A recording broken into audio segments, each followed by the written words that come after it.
This message is for Joe Biden and the American people. I served 22 years in the Marine Corps. I'm retired now. But while I was a foreign area officer for the Middle East and North Africa. I was paid for my opinions. I'm going to give Joe Biden some advice because the people he is surrounding himself with seem to be only interested in looking out for Israeli interests rather than American interests. So here's some advice. Today, Israel assassinated a Hamas leader in Beirut, Lebanon. Now, they're at war with Hamas, and everybody understands that, but this assassination was in a different country. And they did that, Israel did that, to pull the United States into war. Israel cannot win the war against Hamas.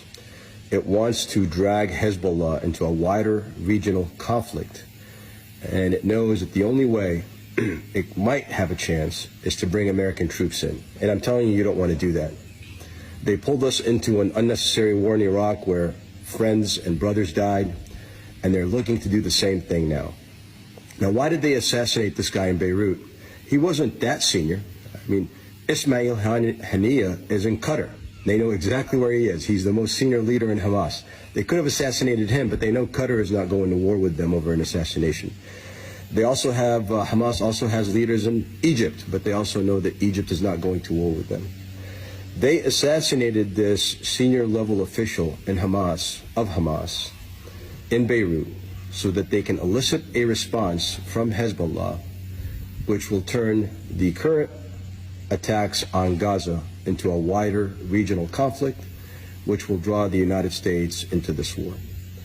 And I am telling you, as an American, as a retired military officer, as someone who used to give advice to senior military commanders, which political leaders rarely ever followed, to not get dragged in. You need to tell your spoiled little child called Israel, which receives more money than any state in this country based on the amount of taxes we generate and the amount of money we get back from the federal government.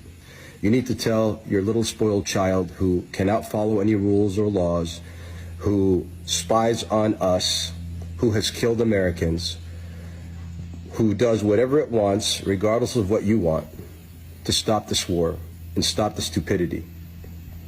At a minimum, you need to force Netanyahu to leave government so that someone more reasonable can take over.